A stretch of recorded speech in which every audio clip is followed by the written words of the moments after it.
gamers, one channel, and tons of games. This must be Games and Me.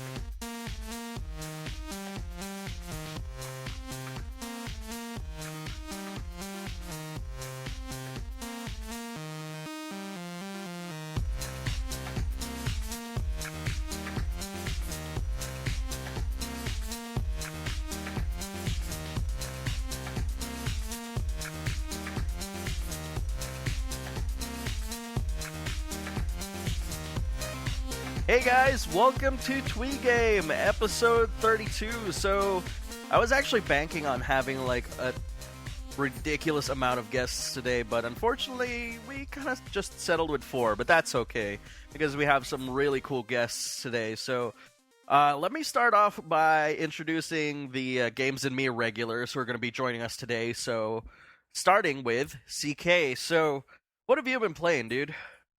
Well, guess you finally beat Phoenix Wright. Woo woo. Whoa! You Oh, actually... snap. Which one? Which one?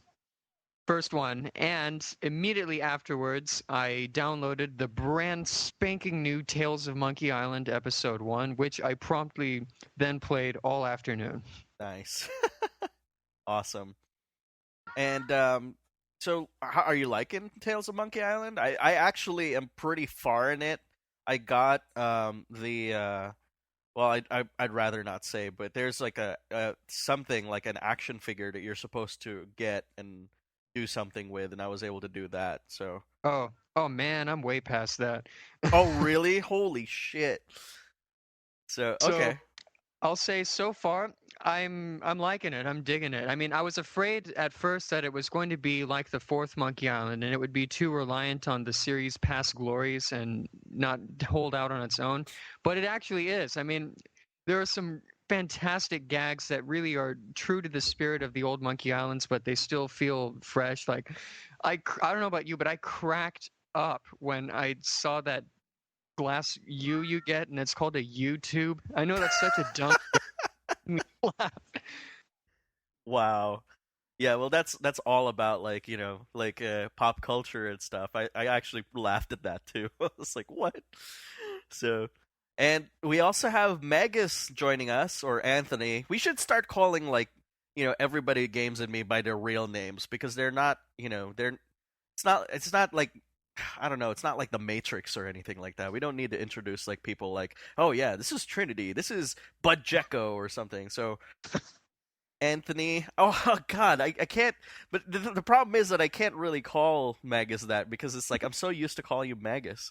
So I guess for now, Magus, what have you been playing, dude? I like Magus. Okay, fine. I'm cool. I'm not just joking, but what have I been playing? Devil Survivor. Got you hooked. Yes, it is a DS cart made out of crack cocaine, along with Peggle, which is a bunch of digital crack cocaine, and Persona 4. But for some reason, I'm weaning myself off Persona 4, which I haven't beaten. Yeah. Oh, man. Oh, I think I mentioned it on one other podcast that I think I spent like, I played Devil Survivor like on Sunday. I started at like 10 p.m. And then I kept playing it, and I looked at my alarm clock, and it said 4 p.m. and 4 a.m. and I was like, "Oh, the sun's coming up. I better stop playing this game." So. And then 5 more hours pass after you say that. I actually made it to work, thank goodness. So, and joining us today is his first time on the show is Scott, one of my friends. So, what have you been playing, dude? I've been playing Valkyrie Profile on my DS, the Covenant of the Plume. Covenant of the Plume. Such a silly name. It just rolls out of your tongue, right? It's like Covenant of the Plume. Covenant of the Plume. Nice. Yeah, I just got the bad ending. There's three possible endings on that, and I'm New Games Plusing to get to the good ending, and then I'll probably put it down. It's a good game. It's a good game, but it's not what I expect from Valkyrie Profile. Oh, I see. All right, so now that we've dispensed that... Oh, wait. I forgot to say what I've been playing. Oh, wait, I just did. Devil Survivor. That really is it. I tried playing Nights in the Nightmare, but goddamn, there are like 40 fucking tutorials I have to go through before I can actually understand the damn game. So, damn it. So, all right. So let's start this off with something really big. And just to let you guys know, we're actually recording this a mere 3 days after we recorded the last TWiGaME, and we actually have a full slate of news articles to talk about today. So the first article was huge, and I found this, thanks to Lucasarts, Twitter account. LucasArts is re-releasing Loom, The Dig, Star Wars, and Indiana Jones to Steam. So check this out. They are re-releasing all these games. Actually, they're out right now by the time we record this. We recorded this on Wednesday evening at a very, very affordable price. Do you guys know, any of you guys know how much they're re-releasing all these adventure games? No. Tell us. $5. Woohoo! So we're talking like the CD version of Loom, the talkie version of Indiana Jones: Fate of Atlantis, The Dig, and all these other games for $5 on Steam, which is absolutely fantastic. So, CK, reactions, or are you gonna buy it right now? Great day for LucasArts.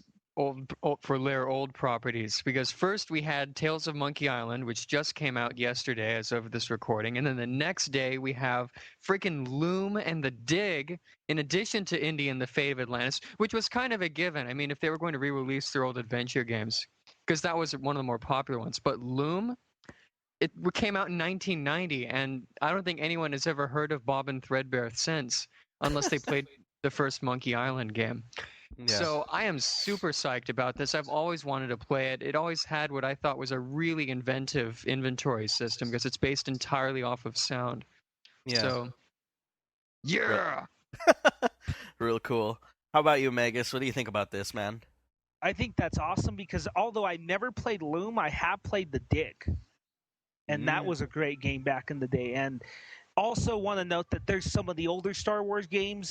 Starfighter is coming out too. Yeah, basically these are the other games. Star Wars, Battlefront 2. These are basically between $5 to $20, but all the adventure games are $5. So the other ones are like between $10 and $20. Star Wars, Battlefront 2, Republic Commando, and Starfighter, Lego Indiana Jones, and Armed and Dangerous by Planet Moon, and Thrillville Off the Rails. So these are all like within $5 to $20. So.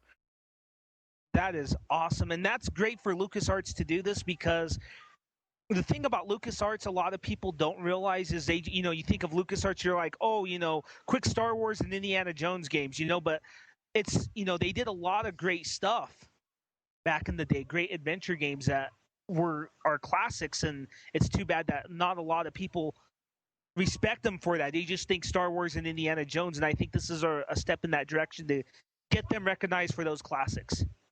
Awesome. So Scott, are you privy to any of these games? Are you gonna get them? Because these are. I gotta ask a question first. Did any of these come out on consoles originally? A couple did. Secret of Monkey Island. Well, that's not on here. I want to say Loom came out on the Sega CD.